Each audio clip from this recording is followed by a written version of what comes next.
金曲25国际论坛，我们今天讨论的主题是4G 时代行动影音价值的发展趋势与音乐内容产业的互动配套。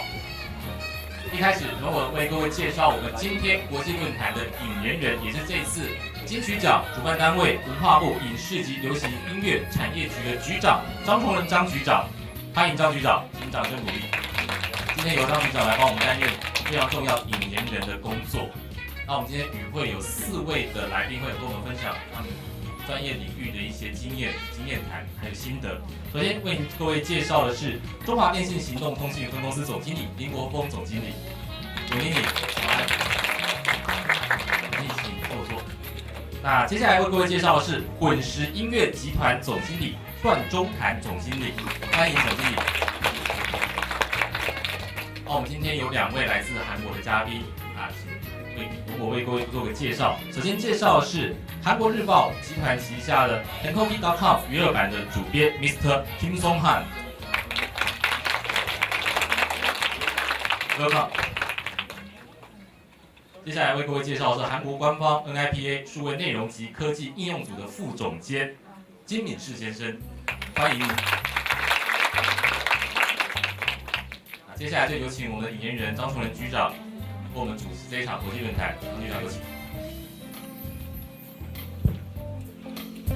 各位现场来聆听这一场各位朋友好友，大家好，我是文化部影视及流行音乐产业局局长张崇仁。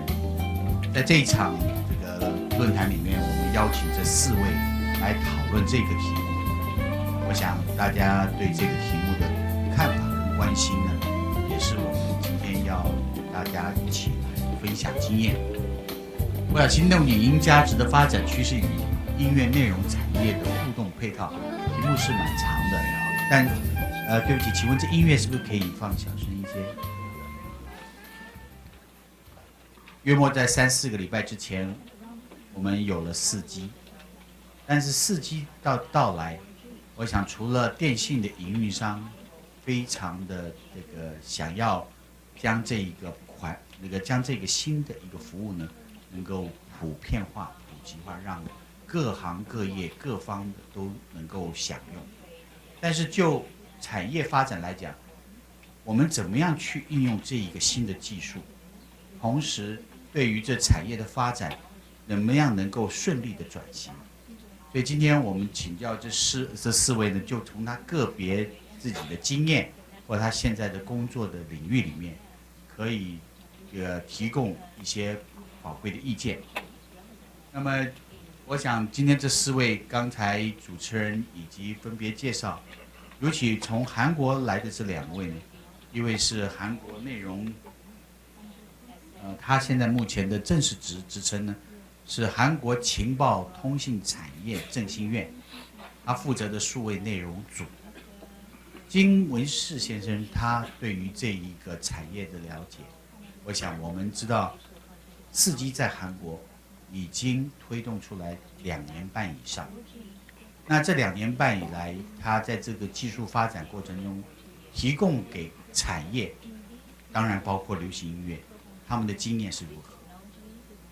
那另外一位金先生呢，他是报纸《Korea Times》这个有关流行音乐这个部门的编辑，他观察，他也亲身采访韩国流行音乐的动态，所以对于韩国流行音乐产业如何因应这4G，尤其在韩国，他过去这2年半，这个流行音乐我们熟悉的 K-pop 跟4G 的结合又是如何？那我们在我们国内反过来，我们今天邀请了2位有代表性的这个人物，一位是滚石公司，大家都知道，滚石已经33岁，但是这33岁从过去实体发行到今天数位音乐来讲，滚石有什么看法？今天我们请了段总经理。那么4G国内最大的4G 营运商中华电信负责行动通讯部门的林总经理，他对于4G 的到来，他抱着什么样心情？我刚刚简单的跟这个林总经理交换意见，我觉得他很紧张。那这一个产业，我想不仅是流行音乐、影视、流行音乐，就是我的业务范围之内，跟4G的这中间互动，也是我想在座各位的这种关注焦点。那当然也是中华电信在推出4G 之后，急于要有一个成效出来。所以我是不是能先从韩国来宾开始？从这个金文世先生，金文世先生的名字非常有学问，这个事不太常见。是不是先请金文世先生从韩国的经验，那么在韩国开始推动4G 以后，这2年半以来，对于流行音乐产业，今天我们主要的焦点是放在流行音乐，对于 K-pop 这边，那么这个4G 的技术对于韩国流行音乐有什么样的影响？是注意呢，还是一个有弊害的一个技术？是不是先请那个金文世先生先做一个说明？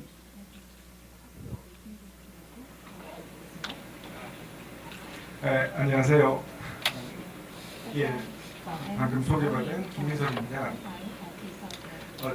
대만에 처음 와봤는데 대만은 아주 조용하고 이쁜 나라인 것 같습니다. 한국하고도 많이 비슷한 나라도 있습니다. 제가 대만에 대해서 알고 있었던 것들은 대만도 우리나라 한국처럼 IT가 굉장히 강한 나라로 들었습니다. 그래서 HTC를 굉장히 저도 좋아하고요. 그 회사의 제품들을 실제로는 많이 썼습니다. 중화텔레콤을 이용해 본 적은 없습니다만 며칠 전에 심카드를 사서 썼는데 굉장히 좋은 서비스고요. 그리고 그 국민들의 SNS나 이런 IT 기기를 활용하는 수준도 굉장히 높습니다. 제가 봤을 때 굉장히 많은 서비스들이 이미 진행이 되고 있어서 제가 볼 때도 상당히 한국이 겪었던 그런 과정을 무사하게 겪으면서 발전하지 않을까 싶은 생각을 하는데요. 한국은 지금 현재 이제 이동통신 가입자 수가 한 4,800만, 4,900만 명 정도의 가입자 수를 갖고 있습니다. 그래서 그 중에 음악 서비스하고 관련돼서 보면은 음악 서비스는 한 1,000만 명 정도가 유료 가입자로 이용을 하고 있고요. 뭐 이제 근데 그 중에 매월 월정액을 부담하면서 음악 서비스를 이용하고 있는 사람은 한 400만 정도 되는 걸로 잠정하고 있습니다. 이것들은 뭐 기업들이 그런 정보들을 공개하지 않기 때문에 추정치로 알고 있는 겁니다. 그러면 이제 오늘 주제가 LTE 서비스를 했을 때 음악 산업이 어떻게 변할 거냐 이런 것들을 관심을 갖고 궁금해 하시는 건데 조금 구분을 해볼 필요가 있습니다. 그래서 첫 번째는 전통적인 음악 산업 이 어떻게 바뀔 거냐. 두 번째는 음악 산업과 관련된 다른 비즈니스 환경이 어떻게 바뀔 거냐. 조금 그 두 가지를 좀 분리했으면 좋겠습니다. 음악 산업 자체는 뭐 음악의 스트리밍이나 다운로드 서비스가 LTE 서비스하고 어떻게 다를 거냐라는 포인트를 하나 짚고 싶고요. 또 하나는 LTE 서비스를 통해서 통신 대역 폭이 넓어짐에 따라서 사람들이 음악에 관련된 정보들을 접하고 음악을 이용하고 또는 심지어 그 스타하고 인터랙션하는 방법이 변해서 이종의 소비자 차원에서 음악을 이용하는 사람 차원에서 패턴이 바뀌는 두 가지 포인트를 말씀드리고 싶은데요. 일단 직접적으로 음악 다운로드 서비스나 음악 서비스에 관련돼서 조금 먼저 짚어보면 크게는 뭐 한국에서 드러난 사항은 그렇습니다. 전 세계적인 트렌드이기도 한데요. 뭐 미국에서도 뭐 스포티파이나 판도라 같은 라디오들이 이제 하고 있듯이 한국에서도 역시 마찬가지로 다운로드 서비스는 많이 줄어들고 있습니다. 실제로 지난 2년 정도까지 그 음원 다운로드 서비스가 굉장히 큰 폭으로 상승을 하고 있다가 LTE 서비스가 시작을 하면서 매년 한 50% 정도 다운로드 서비스가 줄고 있고요. 그리고 스트리밍 서비스는 그에 맞춰서 증가하는 추세입니다. 결정적으로 봤을 때 다운로드 서비스는 줄고 스트리밍 서비스는 늘어나는데 여기서 조금 체크를 해야 되는 게 그러면 그 저작권료가 그러니까 음악 레이블들의 입장에서 음악을 만드는 생산자 입장에서 계산을 다시 해볼 필요는 좀 있을 겁니다. 왜냐하면 다운로드 서비스하고 스트리밍 서비스는 그 저작권료의 징수 배분율이나 이런 것들이 가격 자체가 다르기 때문에 한국에서는 한 10배 정도 차이가 납니다. 한 번 듣는 것과 한 번 다운로드 하는 거에 저작권료 수익이. 그러면 사람들이 이제 똑같은 곡을 10번을 듣는다고 그냥 단순하게 계산하면 10번 정도 듣는다고 생각을 하면 비슷한 수준의 수익이 생기겠지만 사람들이 한두 번씩 듣고 그 음악을 듣지 않는다라고 하면 그게 뭐 어떻게 볼지 모르겠습니다. 통신 대역폭은 늘어나서 통신 사업자의 트래픽은 늘어나서 가입자는 늘어나겠지만 음악을 파는 사람들 입장에서는 수익이 오히려 줄거나 그럴 수 있습니다. 하지만 전체 산업 입장에서 보면은 사람들이 음악을 듣는 패턴은 어느 정도 듣는 시간, 그러니까 음악을 듣는데 투자하는 시간은 정해져 있다라고 생각을 합니다. 사람들이 하루 종일 음악을 듣거나 한 달 내내 음악을 들을 수는 없기 때문에 그러면 더 많은 음악에 이제 수익이 배분이 가는 거죠. 결국은 사람들이 쓰는 시간이나 돈은 정해져 있으니까요. 그거는 그 산업 안에서 잘 체크를 해보셔야 되는 거고요. 또 다른 하나는 음악의 이 통신 서비스의 대역폭이 늘어나면서 고음질 서비스들이 등장을 하기 시작했습니다. 그래서 한국에서는 보면 FLAC, FLAC, FLAC, 그래서 Free Lossless Audio Codec 서비스들이 등장을 했고요. 그래서 FLAC 음원 같은 경우는 실제 CD 음질하고 동일한 음질을 제공을 하면서 압축률은 한 40에서 50% 정도 되는. 그래서 그 압축된 거를 다시 복원을 했을 때 CD하고 음원 손질이 전혀 없는 그런 플렉 서비스들이 이제 음원들을 파는 서비스입니다. 한국에 한 2,000원 정도 한국 돈으로 대만 돈으로 한 500달러 정도 되는 것 같습니다. 500달러. 그리고 요즘에는 MQS라는 고음질 서비스도 등장을 했습니다. 그래서 조금 기술적으로 말씀을 드리면 샘 선생님은 잘 아시겠지만 마스터링 퀄리티 사운드입니다. 그래서 MQS 같은 경우는 CD 음질보다 훨씬 좋습니다. CD가 갖고 있는 음질의 6배에서 7배 정도 많은 데이터를 갖고 있습니다. CD보다 더 좋은 음질의 다운로드 서비스가 등장을 했습니다. 그거는 음원 다운로드 가격이 더 비싸죠. 굉장히 비쌀 겁니다. 그래서 그런 매니아들을 위한 그러니까 굉장히 고부가 가치 음원 서비스들이 등장을 합니다. 왜냐하면 생산자들 입장에서는 돈이 더 많이 들진 않을 겁니다. 왜냐하면 마스터링 테이블 한 번 더 그 포맷으로 인코딩을 하면 되니까요. 그래서 그런 고부가 가치 음원 시장이 등장을 할 거고, 그다음에 전체적으로 기존의 MP3 음원 다운로드 수는 줄어들 거고, 그리고 일반적으로 듣는 음악은 그냥 스트리밍이나 인터넷 라디오 스트리밍 음악들을 듣는 패턴으로 진행이 되고 있습니다. 한국에서는. 그리고 두 번째 이제 이용자들 입장에서는 여러 가지 많은 인터랙션들이 생겼습니다. 그래서 기본적으로 방송, 음악, 엔터테인먼트 산업 전체 드라마든 음악이든 이런 것들은 방송의 영향력이 굉장히 큽니다. 그래서 한국에서는 한 10년 이전 전부터 그 통신 서비스가 방송 영역을 진입하기 위해서 다양한 시도들이 있었는데요. KT나 SK텔레콤 같은 그런 이동통신 사업자들이 방송 영역에 들어가고 싶어서 DMB라는 서비스를 했습니다. 그래서 DMB는 뭐냐면 데이터 서비스는 아닌데 방송처럼 특정한 대역폭을 갖고 있으면서 핸드폰으로 방송을 볼 수 있었죠. 그래서 사람들은 그것을 가지고 좋아하는 축구나 야구나 또는 드라마들을 이제 보기 시작을 했죠.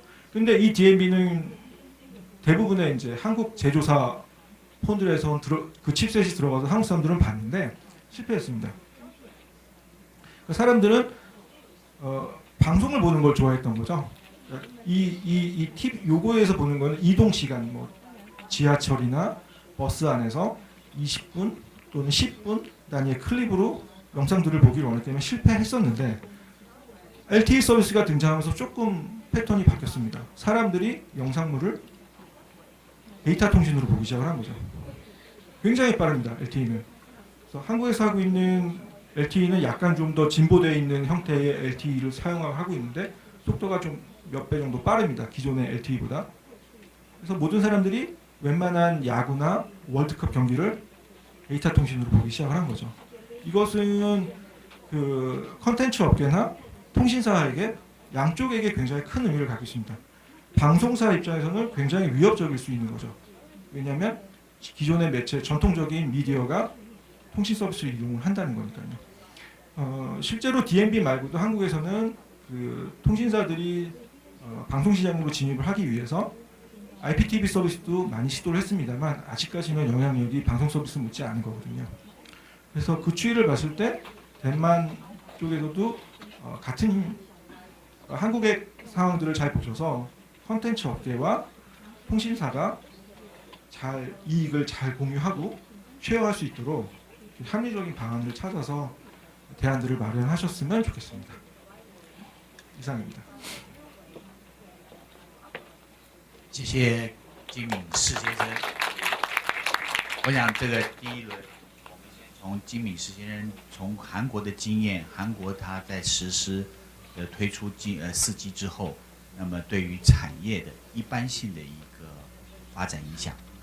那么接下来我想请另外一位金先生 Kim Song Hong 先生，他来谈谈他从他的观察，他先前有3次到，这是第3次到台湾。他前2次都跟着韩团到台湾表演的时候来采访，所以他对韩国流行音乐产业发展，他有一个亲身观察的经验，是不是请教Kim Song Hong 先生，你从你的观察里面，4G 在韩国推出以后，对韩国流行音乐产业它的帮助是在哪里？他们经营运的模式改变了吗？那对于这一个整个发展，在这个韩国国内跟国外他们的差异在什么？就是说，韩团它在韩国国内，它在发展上面受到4G的影响是什么？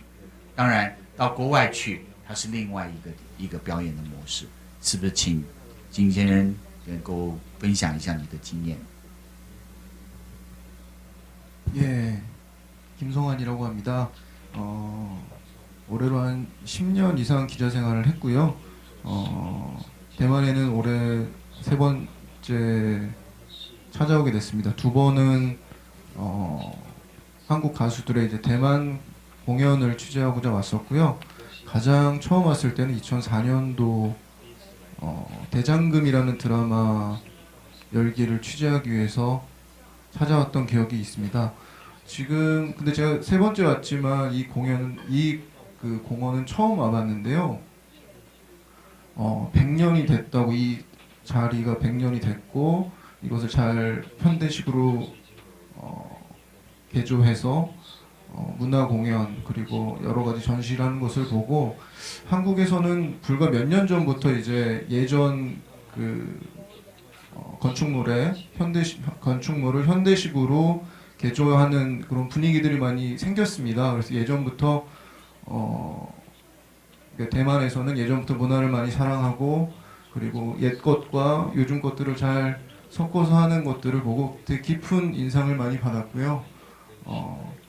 아마 변화하는 통신시장 그리고 대중문화에서 있어도 상당히 현명하게 대처를 하지 않을까라는 생각을 개인적으로 해보게 됐습니다.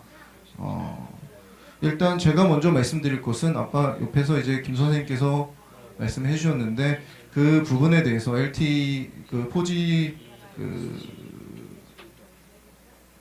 4G 상황에서의 어떤 음악 서비스의 어떤 케이스, 그러니까 경우에 대해서 설명해 드리고요. 그리고 현황에 대해서 간략하게 말씀을 드릴 수 있을 것 같습니다. 일단 먼저 한 단어로 말씀드리자면 특히 세계적인 그리고 특히 한국에 있어서는 디지털 컨텐츠 트렌드는 너무나 잘 아시겠지만 기존에 어떤 소유하려고 했었다면 최근에는 이제 소비라는 단어로 압축이 될 것 같습니다. 그게 이제 스트리밍이라는 단어로 이렇게 설명이 될 것 같은데요. 예전 같은 경우는 이제 모바일 기기에 디지털 컨텐츠를 다 담아서 이동하면서 컨텐츠를 소비를 했다면 최근에는 이제 스트리밍 방식으로 콘텐츠를 즐기는 사람들이 꽤 많이 늘어났고요. 그런 것들이 가장 눈에 띄는 변화가 일어나는 것이 바로 디지털 음악 시장이 아닌가라는 생각이 듭니다. 다 아시겠지만 글로벌 스트리밍 시장이 연평균 44.45% 정도 성장을 하고 있다고 조사가 됐는데요. 그러한 부분들은 어떻게 보면 한국에서 더 역동적으로 일어나고 있다고 말씀드릴 수 있을 것 같습니다. 제가 오기 전에 그 음원 유통사나 그리고 이 통사를 통해서 받은 자료에 따르면 LTE 그러니까 4G가 도입이 된 이후로부터 어플리케이션을 통해서 1인당 하루 평균 이용 건수의 변화가 상당히 많이 감지가 됐다고 합니다. 아까 말씀하셨던 것처럼 다운로드 수가 줄어들고 스트리밍 그 이용이 훨씬 더 늘어났다라고 얘기하는데 현장에서는 다운로드가 약 20% 정도 감소했고 그리고 스트리밍 이용은 약 30% 정도 증가했다라고 한국 그 이동통신 그리고 음원 유통사 쪽에서는 집계를 하고 있고요. 그리고 4G망에서 그 음원이 차지하는 트래픽 비율이 3G망에 비해서 약 30% 이상 증가했다라고 추산하고 있습니다. 이것은 아주 쉽게 우리가 손쉽게 알 수 있는 거죠. 음악 콘텐츠의 비중이 사용이 훨씬 더 늘어났다는 것을 아실 수 있을 겁니다. 그리고 또 하나의 변화가 있다면 LTE 시장이 되면서 이제 그리고 음악을 포함한 디지털 콘텐츠를 단순히 PC, 그러니까 인터넷을 통해서 사용하던 그런 이용 패턴들이 모바일로 이용이 되기 시작했다라는 겁니다. 이것도 역시 이제 그 수치가 있는데요. 2011년 6월에는 PC로 로그인하는 그 음악 서비스 음원 사이트를 PC로 로그인하는 수치가 62%였다면 최근에 2014년 2월 같은 경우는 이제 35%로 줄어든 반면에 로그인 비율은 2011년 6월에 38%였는데 이게 65%로 늘어났습니다. 그러니까 한국 아까 말씀하셨던 것처럼 한국은 그 LTE 서비스가 상용화된 게 이제 약 2년 반 정도 됐는데 이미 이 정과 부 그러니까 주된 그 음악 서비스를 이용하는 그런 수단들이 급격하게 변화하고 있다는 것을 알 수 있습니다. 그래서 이런 어떤 변화는 현황 같은 거를 제가 지금까지 말씀드렸고요. 하나의 어떤 사례들 이런 것들이 변화를 준 음악 비즈니스나 어떤 레이블에 있어서 어떠한 변화, 어떠한 영향을 줬는지에 대해서 제가 사례를 들어서 몇 가지를 말씀드리려고 합니다. 일단은 그 포털 서비스, 인터넷과 연계한 인터랙티브한 서비스들이 가능해졌습니다. 그래서 앞서 말씀하셨지만 그 라디오 서비스들이 가능하면서 이제 다운로드를 통해서 돈을 지불해서 음악을 듣는 것보다는 어떻게 라디오를 통해서 광고를 계속 들으면서 꾸준하게 자신이 좋아하는 음악들을 계속 들을 수 있는 안정적으로 들을 수 있는 시스템이 확보가 됐고요. 또 하나 인상적인 것들은 이제 레이블 차원에서 인터넷 포털 등을 통한 이제 그 팬들과의 그 소통이 가능해졌습니다. 예를 들면 이제 쇼케이스, 새로운 노래를 발표를 할 때 쇼케이스들을 이제 포털에서 진행을 하면 그러한 것들을 이제 일반 대중이나 팬들은 모바일 기기를 통해서 그것을 접하는 경우들이 많아졌다는 거죠. 앞서 말씀하신 것처럼 기존의 어떤 TV나 어떤 인쇄 매체를 통해서 새로운 노래의 어떤 발표 소식을 전에 들었다면 최근에는 이제 인터넷을 통해서 직접 그 컴백 쇼케이스들을 보는 그러한 그 프로모션들이 가능해졌습니다. 이것들이 어떻게 보면 한국에서는 상당히 보편화되어 가고 있는데요. 여러분들이 잘 아시는 인기 아이돌 그룹들이 새로운 노래를 발표할 때는 쇼케이스를 열어서 그것들을 인터넷 포털을 통해서 생중계를 합니다. 그리고 그러한 내용들을 이제 일반 팬들이나 일반 대중들은 온라인 모바일 기기를 통해서 그것을 보면서 직접 거기에 댓글을 단다거나 아니면 여러 가지 의견들을 제시하면서 인터랙티브한 서비스가 가능해졌습니다. 그리고 이러한 것들은 그 외에도 또 하나 뭐가 있냐면 그 팬들과의 직접 어떤 대화를 하는 그런 프로모션들이 상당히 많이 늘어나고 있습니다. 그래서 특정한 시간을 정해서 온라인 포털, 그러니까 모바일 기기를 통해서 자신이 좋아하는 스타나 아이돌 스타들에 대해서 뭐 의견을 얘기하거나 하고 싶었던 얘기들을 하면 곧바로 그것을 이제 채팅, 뭐 대화를 통해서 주고받는 이러한 서비스들, 그리고 영상을 통해서 서로 주고받는 이런 서비스들이 가능해졌죠. 그래서 어떻게 보면 더욱더 다양하고 풍성한 어떤 프로모션들이 가능해졌다는 것을 1차적으로 확인할 수 있고요. 하나의 더 예를 들고 싶다면 대한민국의 그 100년, 지금부터 100년 전부터 이렇게 따져봤을 때 가장 유명한 가수 한 명을 꼽으라 그러면 아마 조용필이라는 가수를 아마 꼽을 수 있을 것 같습니다. 근데 조용필이라는 가수는 거의 몇 안 되는 국민 가수라는 칭호를 듣는 분이신데 올해로 61세를 맞았습니다. 그분이 지난해에 10년 만에 새 앨범을 발표를 하게 됐는데 그분이 컴백 무대를 가진 게 쉽게 우리가 얘기하는 어떤 뭐 지상파 방송사가 아니라 온라인 포털을 통해서 컴백 쇼케이스를 열었습니다. 물론 뭐 후배 가수들이 그 가수의 노래를 다시 부르거나 뭐 이런 식으로 트리뷰트한 이런 무대들이 이렇게 추가가 됐는데 이런 것들이 어떻게 보면 대중문화에 있어서 상당한 큰 어떤 변화의 지점을 알리는 게 아닌가라는 생각이 저 개인적으로 드는데 왜냐하면 그분들의 주된 팬층이 50대, 60대 이상의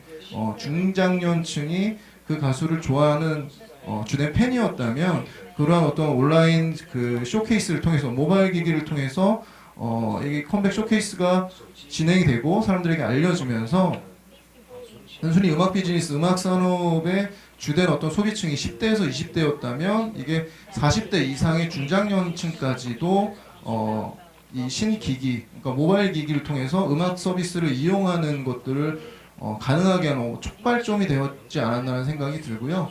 그런 것들이 자연스럽게 이제 음악 산업의 새로운 구매층으로 50대 이상들도 참여할 수 있게끔 만들어진 어떤 계기가 됐다고 생각을 합니다. 그래서 지난해부터 이제 아까 말씀드린 조용필 씨를 시작으로 해서 활동을 뭐 오랫동안 쉬었던 가수들이 다시 어떻게 보면 예전에 이제 온라인이나 새로운 어떤 매체나 기기를 통해서 젊은 가수들에게 어떻게 보면 상대적으로 관심을 덜 받았던 40대 이상의 가수들도 어떻게 보면 아이러니하게도 그러한 어떤 신기기, 신문물 그리고 LTE 같은 이러한 망을 타고 다시 젊은 층들에게 어필할 수 있는 그러한 분위기들, 그러한 모습들이 많이 등장하게 되어서 음악 시장 전체적으로 보면 대만 분들도 더 잘 아시겠지만 10대 위주로 특히 한국 같은 경우는 음악 시장이 10대 아이돌 시장이 상당히 큰 비중을 차지했는데 이러한 것들이 LTE망이 보급되고 여러 가지 다양한 세대층이 이제 음악 서비스를 이용할 수 있게끔 계기가 열리면서 음악 시장의 장르나 혹은 뭐 소비자의 어떤 그런 분류들이 다양해질 수 있는 계기가 열리지 않았나 생각이 듭니다. 그리고 또 하나는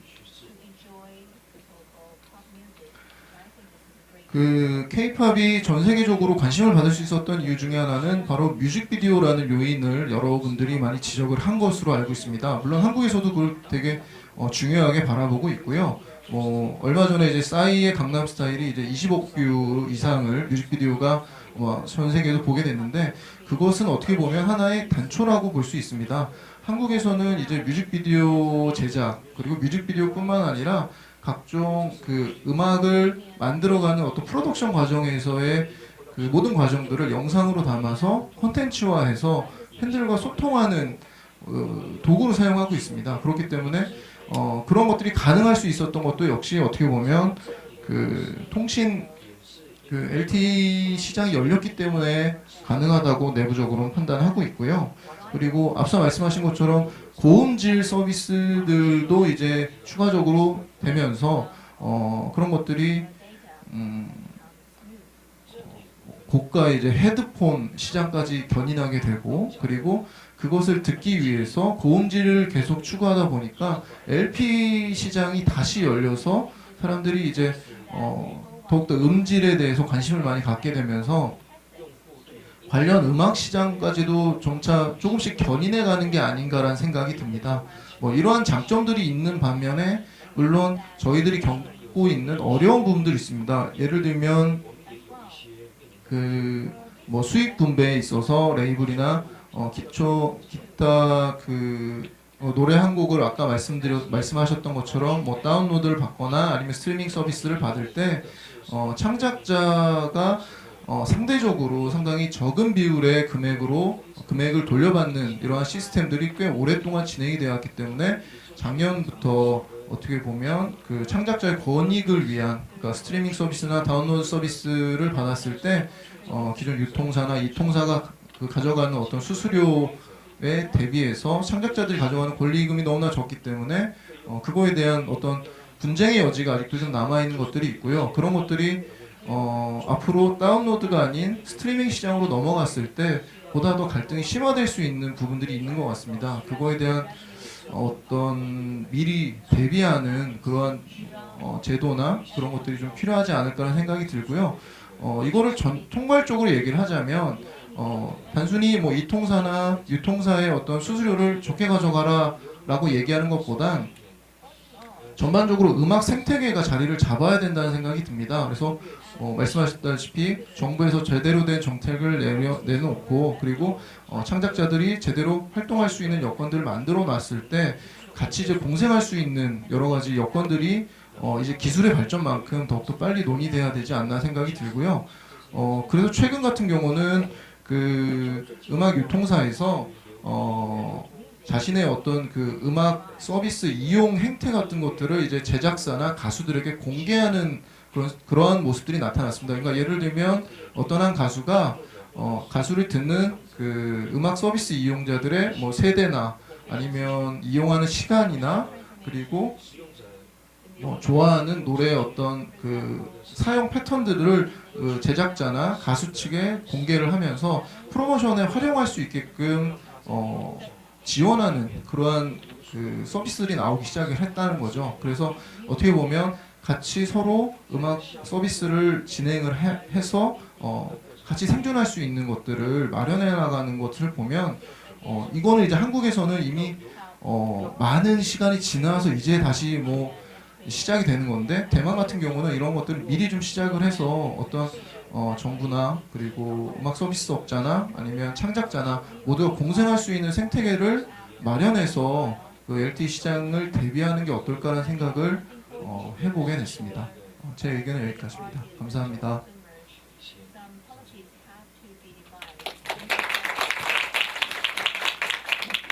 谢谢 Kim Song Han。接下来我想请段总谈一下您对4G 的想象，因为段总您主持这个滚石超过30年，那从一个国内那么具有历史而且具有举足轻重的传统流行音乐唱片公司产业来讲，那么您对于4G 的到来，您有什么样因应的这个措施？谢谢局长。各位来宾大家好。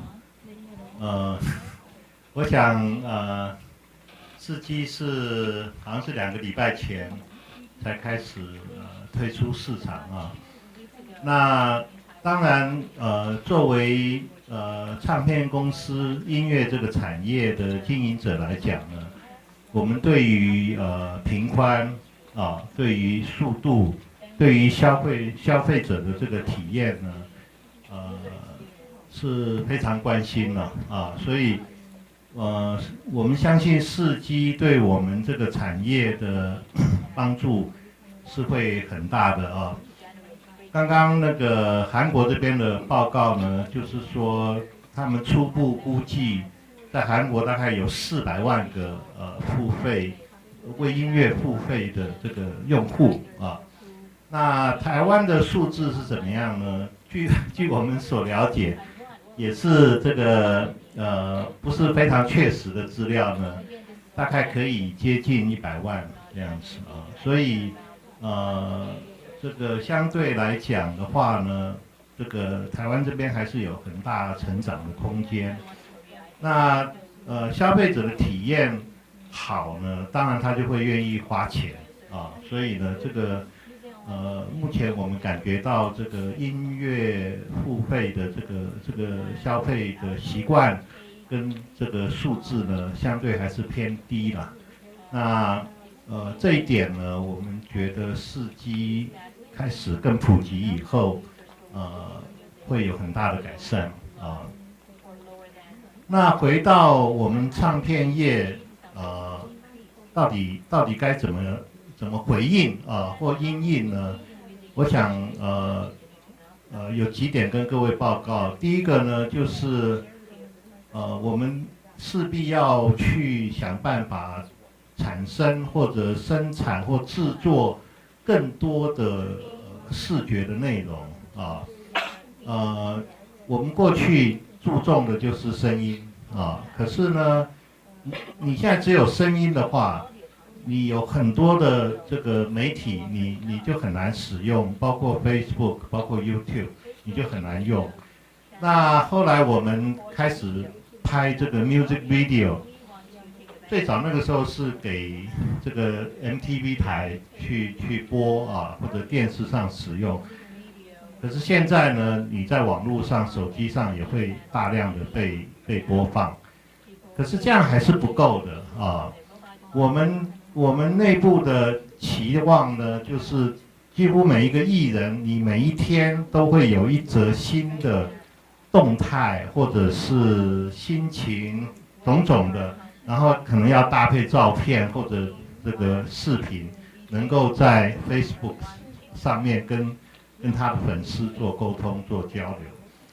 所以呢，我们就是每天都在强调、都在讲的，就是说我们要如何去产生更多的这个视频的内容，而不仅仅是声音而已。那这一点呢，我觉得在4G 的环境里面呢，因为速度更快了，品质更好了，相对我们的压力就更大了就需要做得更好，做得更多。那这个我自己觉得是一个比较大的改变嘛。那我们甚至于不止以前想办法把 music video 拍好，现在想办法去想很多的日常生活的创作过程的一些视频的这个点子那我们甚至于要开始想说，那怎么样，是不是要准备要拍电影是不是准备要这个拍电视剧那怎么样去跟我们的艺人做结合？怎么去跟我们的音乐做结合？所以我想，这个音乐产业的这种多元化就做一些很大的本质上的改变是必然的那再来呢，就是我们对到这个刚刚有提到像 Facebook、YouTube 这样的媒体就是我们对于跟每个艺人他跟粉丝的沟通也变成会更容易、更频繁、更多元化，相对来说也更复杂可是呢，它是不可避免的所以我们现在呢也是每天跟艺人的沟通，也不断的在讨论这些事情，不断的甚至于去强迫他说，哎，那你要去学钢琴你要去弹吉他你要有很多新的本事，跳舞为什么呢？因为要做成各种的视频去使用那在所谓的粉丝或者是这个歌迷会它显然在未来的重要性呢会非常非常的大所以我们面对这个市场呢，或者面对4G，甚至于接下来会有更多这个环境上、科技上的变化的时候，至少我们现在看到的一个就是视频了我们会成立我们会雇佣更多在视觉上啊，在视频上的创作制作的能力的这个同事进公司，我们会花更多钱去做更多的这个视觉内容，甚至于不惜去拍电影，不惜去拍电视剧啊。那这个是必然的。再来就是说，跟粉丝的沟通，透过各种方式做每天随时随地啊。刚刚提到那个赵荣弼，他的新歌发表啊，他可能是透过什么样的方式去做？那我觉得那也是一个我们必然会面对的课题。那这个是唱片公司自己要做的改变啊。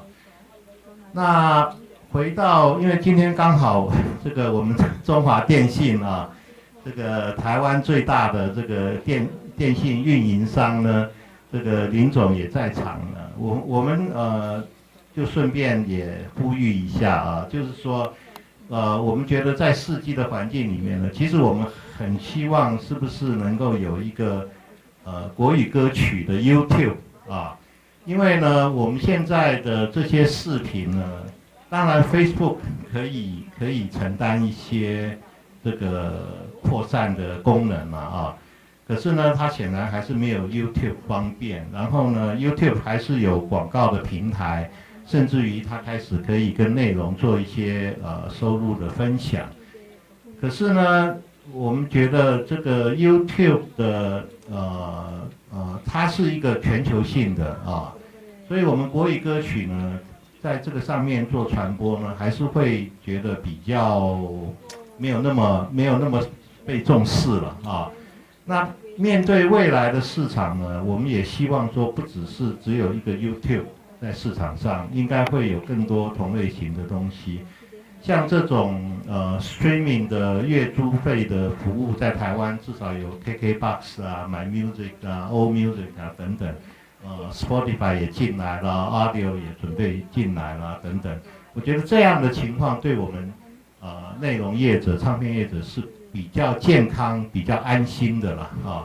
否则这种一家独大的状况，我们每天都在这种这个专制的压力下啊，这个也是很辛苦。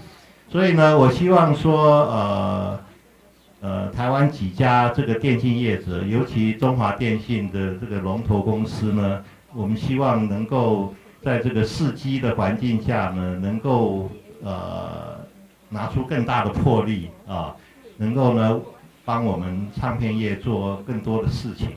谢谢。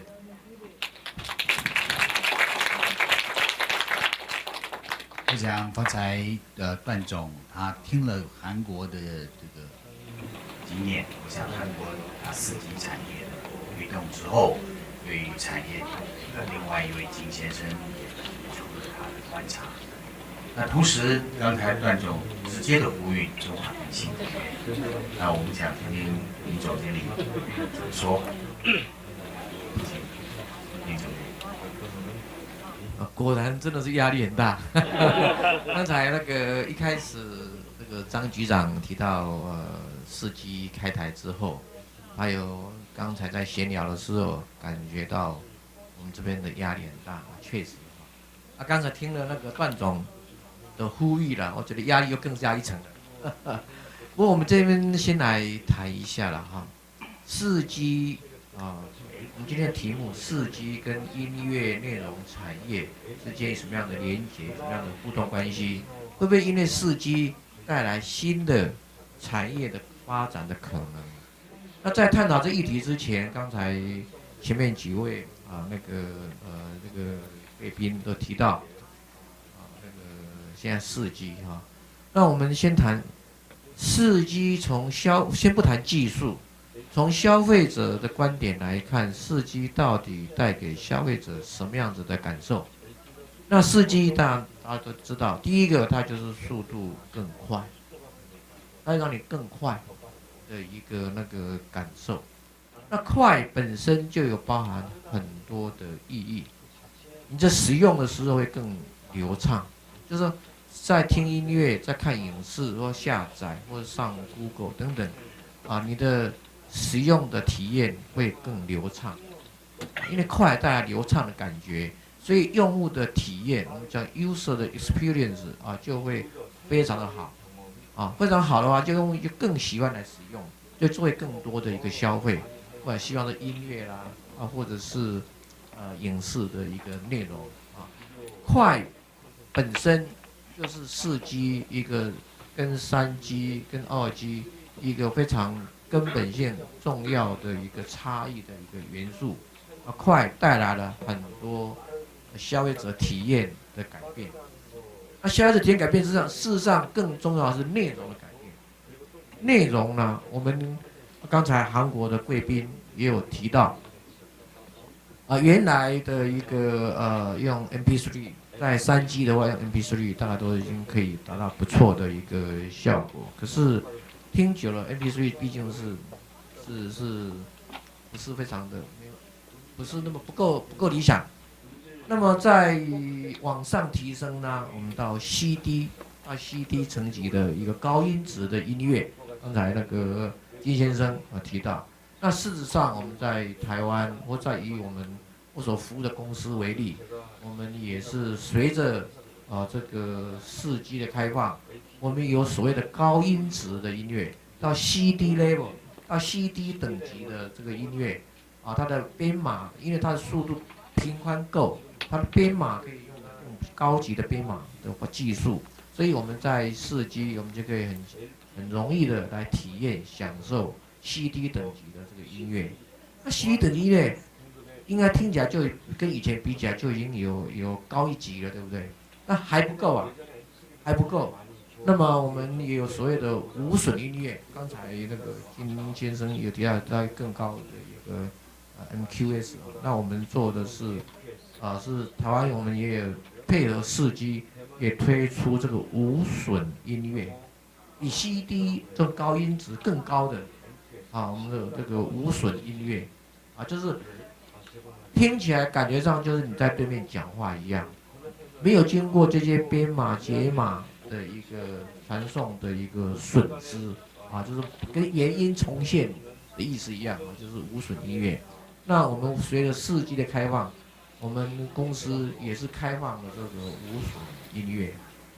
好，那我们由 MP3 到这个 CD level 到这个无损音乐，这样还够不够？那不够。刚才段总提到，未来是以这个视频、以这个影视、以 video 为主的一种去发展，光是听音乐是不够的，还要看得到。那所以我们在这个4G 的一个开台之后，我们也提供了什么 HD 的影视的内容 ，HD 的 MV HD 的 MV 那我们可以看到那种像歌手，那女性歌手那种微风吹着那种一头秀发这样像这样飘飘飘飘一丝一丝秀都看得清清楚楚的那种感觉，都可以在我们的 HD 的 MV 里面可以感受得到。所以让我们的消费者是什么体验？再回到更快，其实只是一个很基本的变化，但是重要就是说它，所以呢，它可以是由听好看又好听，到变好看，很好听到更好看，然后呢还很重要，刚前面几位都提到，将来你还可以随时的获得你的歌手的一些偶像的一些讯息的提供通过粉丝团的一个经营，有些互动刚提到一些interaction 的互动，你可以每天这个偶像跟他的粉丝做一些互动可以造成很多的一些话题。那互动之外，刚才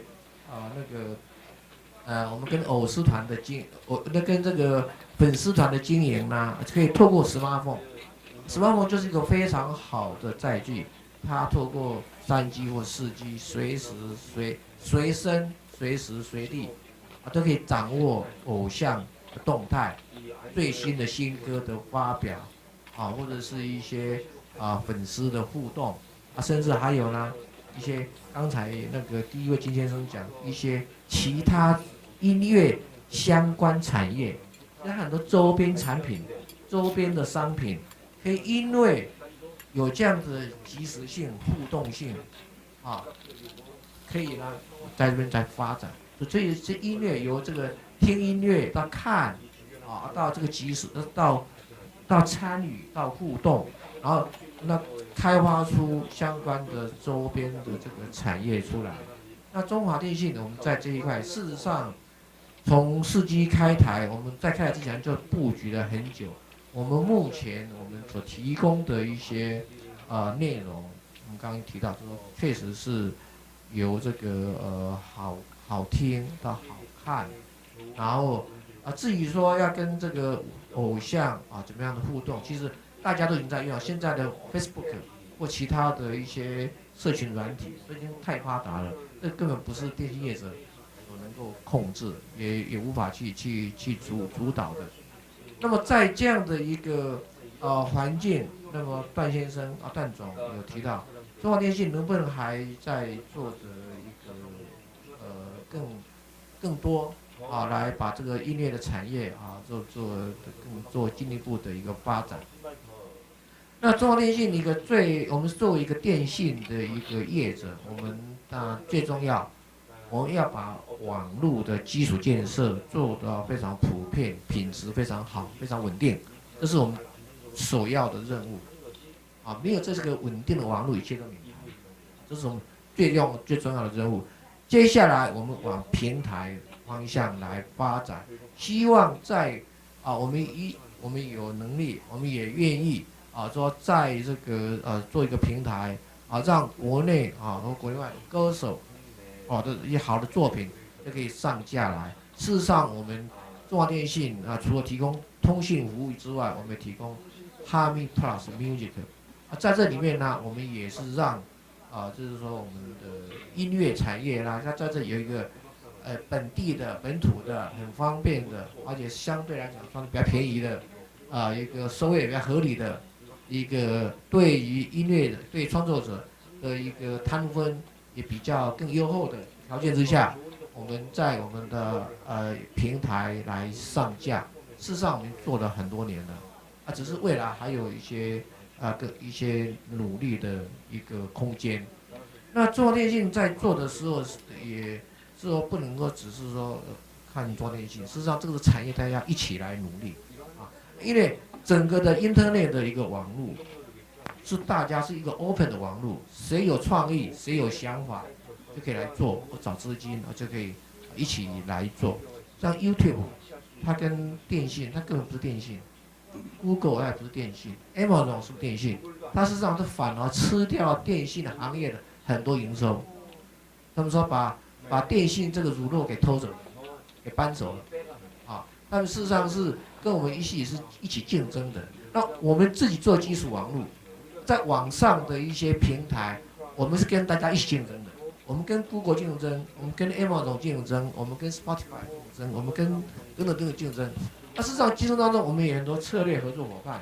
我们中华电信也有投资在一些音乐的一个产业像大家很清楚的，我就不好意思不是广告了只是说国内被很多人用的 KKBOX， 我们也投资利用这个平台让一起我们对我们来讲也是一种生意，做得起来，消费者获益，音乐人获益，我们也一起获益，变成要创造一个互利共赢的一个环境，而不是单方面说电信业者就有办法承担，实际上共同的从上中下游大家来这个共同这个努力，把这个产业做得这个更大。上面跟我举牌了，我大概就先讲到这里，谢谢。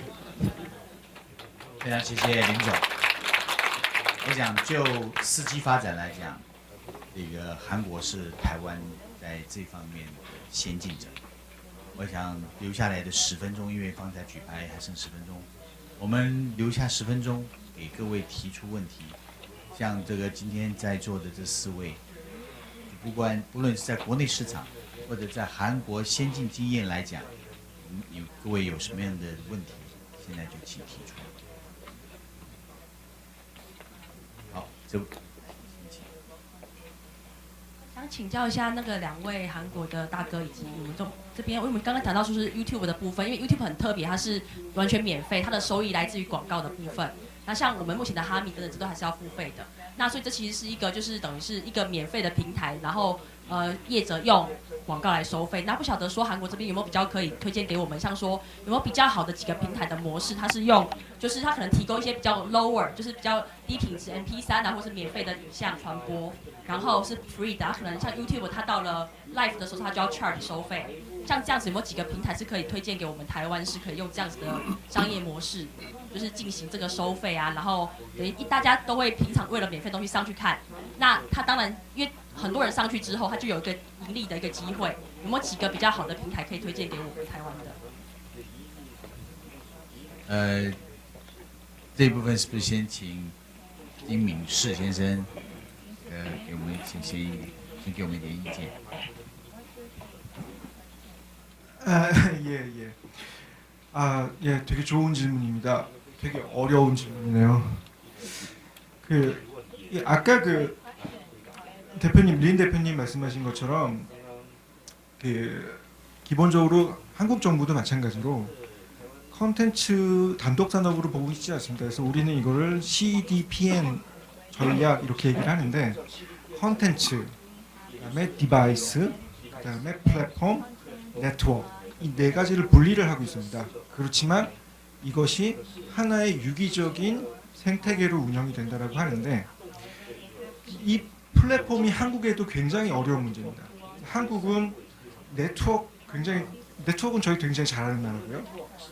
삼성이나 LG 같은 디바이스 제조사도 있습니다. K-팝이나 드라마 같은 컨텐츠도 있는데요. 플랫폼이 문제입니다. 그래서 저도 이 문제에 대해서 굉장히 고민을 많이 했습니다. 한국이 유일하게 갖지 못하고 있는, 하지만 애플은 디바이스와 플랫폼을 갖고 있는 회사죠. 애플은 하는데 한국이 못하고 있는 게 그 플랫폼입니다. 그래서 고민을 했는데 유튜브 같은 플랫폼을 한국이 여러 번 시도를 했었습니다. 한국 정부도. 근데 성공하지 못했습니다. 그래서 이유는 플랫폼은 기본적으로 굉장히 많은 컨텐츠를 소싱을 할 수가 있어야 되는데 그러지 못했던 거죠. 그래서 당분간은 유튜브를 당할 만한 플랫폼이 없을 줄 알았습니다. 근데 최근에 보니 유튜브와 유사한 형태의 유사한 비즈니스 모델인데 로컬 플랫폼들이 생기기 시작했습니다. 제가 맨 처음에 그걸 봤던 거는 비키였습니다. 비키.com. 비키닷컴은 유튜브랑은 좀 다르긴 합니다만 드라마를 서비스하는 회사였고요. 한국 드라마가 인기가 있기 시작하면서 이용자들이 그 드라마가 업로드가 되면 8개국어로 스스로 번역을 해서 2시간 만에 자막 서비스를 했죠. 비키는 그냥 서버만 제공을 했죠. 그렇고 대신에 비키는 유튜브보다 3배에서 4배 이상 많은 레비뉴를 쉐어해 줬습니다. 그래서 제가 봤을 때는 뭐 제가 다 알고 있지는 않습니다만 어떤 타겟하는 국가가 있거나 타겟하는 지역이 있다라고 했을 때 그 로컬의 플랫폼을 찾아보시는 게 먼저라고 판단을 하고 있습니다. 유튜브가 좋죠. 유튜브가 좋긴 한데 글로벌리 불특정 다수에게 다 서비스를 하겠다라고 하면 유튜브만한 솔루션은 현재까지는 없습니다. 하지만 특정 국가나 특정 구역을 찾으신다면 아마 한국 K-팝도 유튜브 말고 대만의 특정 플랫폼이 있다면 대만을 타겟 시장으로 한다라고 하면 대만의 플랫폼을 컨택을 하는 게 굉장히 중요한데 그런 정보를 쉐어하는 커뮤니티나 이런 것들은 없죠. 그거는 아마 직접 찾으셔야 될 겁니다. 답이 됐으면 좋겠습니다.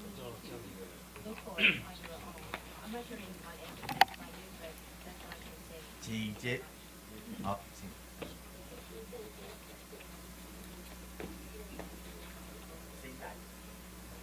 知道你的问题。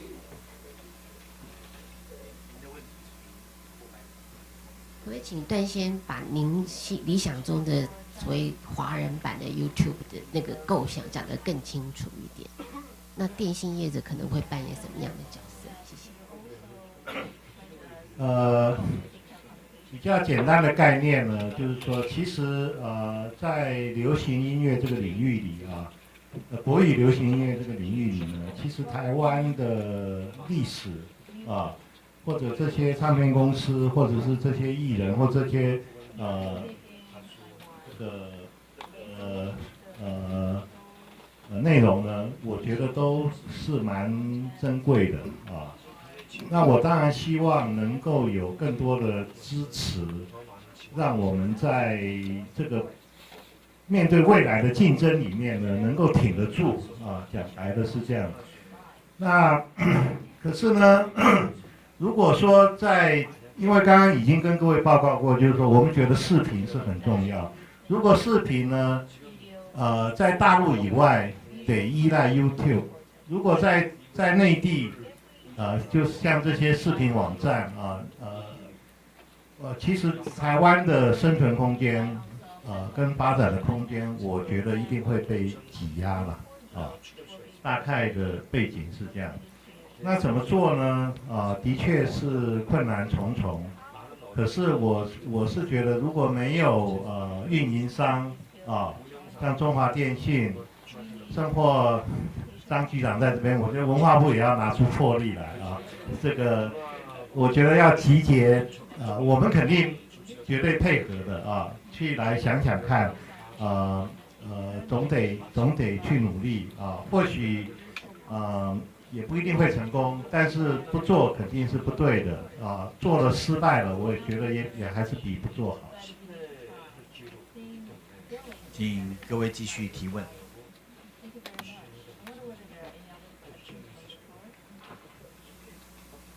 其实我们流行音乐市场最主要其实就是在两岸。那不晓得说段先你可不可以进一步分析大陆现在在这个视频的部分，这个 YouTube 平台的部分，他们有在建制吗？那两岸有可能，因为最大市场就在两岸，那两岸有可能就是所谓发展华语版的 YouTube 吗？谢谢。我有限的了解呢，就是在比较一般性的，像优酷土豆啊、爱奇艺啊这些视频网站呢，他们对音乐目前是比较没有那么着重了。坦白讲啊，他们最着重的还是在电视节目、电视剧啊、电影这一个方面。可是呢，像乐视啊，或者有一些视频网站呢，反而特别在音乐上呢，他们去做投入啊。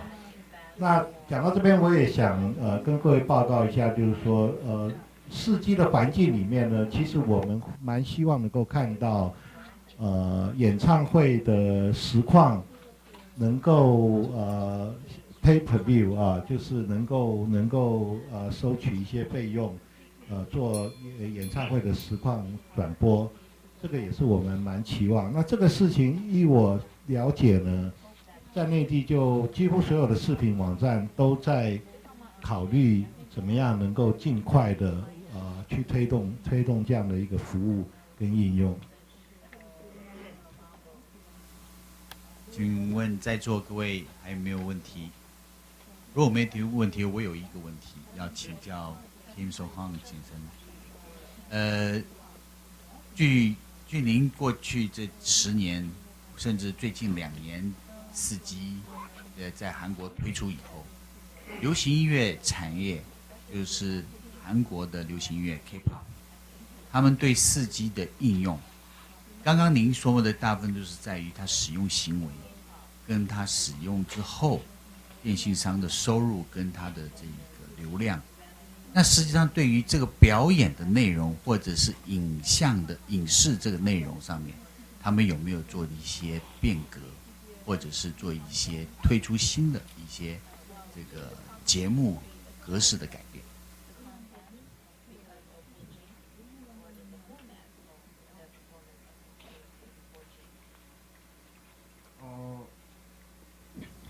그 시장의 변화, 그 플랫폼의 변화 때문에, 플랫폼의 변화라기보다는 그 LTE 시장이 되면서 이제 음악 상품, 프로덕트를 만드는 자체의 그 준비 과정이 아예 바뀌었다고 보시면 될 것 같습니다. 예전에는 아까 말씀하신 것처럼 그 음악에 어느 정도 이렇게 많은 포션이 있었다면 최근 같은 경우는 이것을 그 영상 쪽으로 어떻게 보여줄 것인가, 그리고 이 준비 과정까지도 영상이 가능하게 되니까 이제 준비 과정마저도 이제 상품화되는, 그리고 팬들에게 보여줄 수 있는 어떤 기회가 열렸다는 거죠. 그래서 기획 단계부터 상당히 다양한 컨텐츠들이 생산이 될 수 있게 되었고, 그 부분에서 가장 많은 것은 사실 어떻게 보면 영상 부분일 겁니다. 예를 들면 그 메이킹 비디오라든가 혹은 뭐 뮤직비디오도 여러 가지 버전으로 사실은 팬들의 취향에 맞춰서 제작을 할 수 있게 되었고요. 그리고 이것들이 이제 모바일, 그러니까 디바이스를 통해서 볼 수 있는 여러 가지 환경들이 열렸다는 거죠. 그래서 예전에는 어떻게 음반, 뭐 CD 혹은 뭐 방송 출연 뭐 이런 식으로만 그 어떤 정형화된 프로모션 단계를 거쳤다면, 최근에는 이런 그 기존에 있었던 것들은 기본적으로 시행이 되고, 그 이후에 여기 추가적으로도 그 중간중간에 블랭크들을 다 메울 수 있는 그 영상이나 혹은 사진이나 뭐, 그리고 팬들이 보길 원하는 어떤 그들의 일정 같은 것들도, 일상적인 모습 같은 경우도 다 이제 어떻게 보면 큰 틀에서 상품화가 가능했던 게 이제 그 LTE 시장에서 열린 그런 변화가 아닌가라는 생각이 듭니다.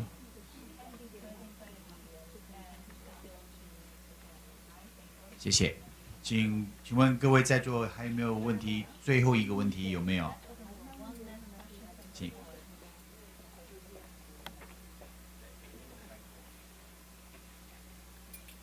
是有这个机会，韩国人来这边哈，那我想请教一下，说他们在这方面推展的相当成功，不管是戏剧，那我不知道音乐他们推展的在他们的国家，就推向全世界的那个效果怎么样？然后我就想要再问一下，就是因为今天谈论的东西，就是我们要好的内容才有能够吸引观众去点播，或者说就是有贩卖的机会。那我想再问一下，就是虽然跟这个今天主题不太一样，但是我还想问一下，就是说必须要有好的你问题有好几个，你这是不是能够综合起来？你要问什么样的？好，就是必须要有好的创作内容，就是好的歌词创作人才有好的，那是最重要的东西，尤其好的旋律这样子。那我不知道说现在韩国他们对于智慧财产的这方面的，就是怎么样，就是给他们双赢互利，艺人也互利，然后作词作曲也互利，就是保护和保障智慧财产的这个权益，才能够做出更好的产品，然后他们把那产品推到世界各地去。谢谢。好，我将这位这个听众朋友提出来的问题，我想这问题可能请金敏世先生回答比较妥当。就是问题说，从词曲创作、歌手演唱这一方面来讲，韩国在对这些创作人，他们在著作权上的保障，或者是在使用方面，在这个著作权上面，我们了解韩国在过去这几年著作权做了一些某方面的修正。那这位听众朋友的问题就是，怎么样可以让创作人能够获得更多的利益？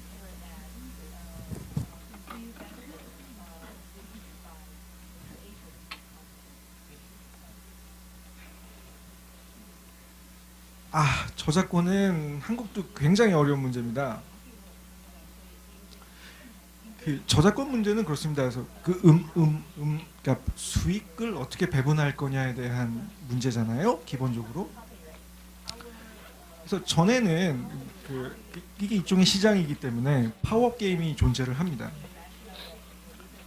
그래서 전에는 이제 판매자 중심으로 시장이 형성이 되다가 최근에는 좋은 컨텐츠들이 한국에서 나오고 또 큰 기업들이 한국에서 나오면서 락 레코드 같은 그런 큰 레이블들이 힘을 갖게 생긴 거죠.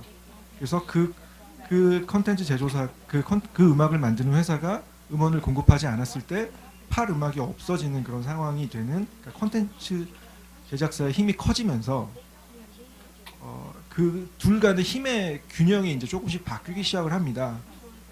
그래서 최근에 변화된 거는 이런 겁니다. 그 미국이나 다른 나라와 비교할 때 한국에서 저작권자나 또는 실현자에게 돌아가는 비율이 너무 작다라고 그것에 대해서 이제 굉장히 강력하게 그 한국의 문화부에 항의를 했고요. 저작권자 단체가. 그래서 그 오랜 항의 끝에 문화부가 그 저작권에 관련된 징수 배분안, 그러니까 저작권료를 나누는 거에 대한 규정을 조금 조정을 합니다. 그래서 결과적으로는 저작권자가 조금 더 많은 비율을, 그러니까 이전보다는 조금 더 많은 비율을 가져가는 형태로 변화가 됐고요. 그래서 그것은 뭐 저작권자가 많이 가져가는 게 맞다, 아니면 그 판매자가 많이 가져가는 게 맞다 이렇게 볼 게 아니라 시장 규모를 봤을 때 그 판매자도 기존에 투입한 비용이 있기 때문에 그거를 적정한 수준에서 회수할 수 있는 선을 유지하면서 저작권자 또는 창작자가 그 자기가 정당한 배분을 가져갈 수 있는 형태로 계속 지속적으로 바뀌어야 한다라고 생각을 하고 있습니다. 결론적으로 말씀드리면 최근에는 저작권자가 조금 더 많은 비율을 가져가는 걸로 조정되는 추세입니다. 이상입니다.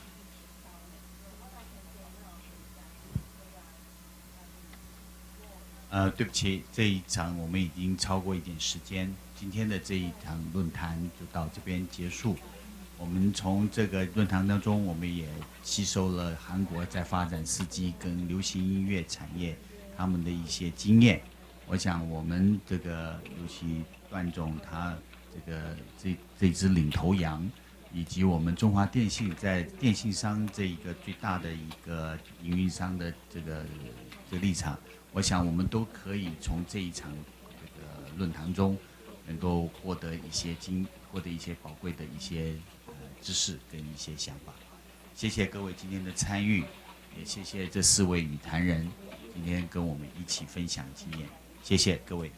我们再次掌声，谢谢今天所有与会的贵宾，其中包括我们的引言人、文化部影视及流行音乐产业局的张崇仁局长，还有我们中华电信行动通信分公司的林国峰总经理，以及滚石音乐集团的段中坦总经理，还有我们的韩国官方 NIPA 数位内容及科技应用组的副总监 Mr. Kim Min Sun， 还有我们今天韩国日报集团旗下 hankoki.com 娱乐版的主编我们的金松汉 Kim Song Han Mr. Kim Song Han， Thank you。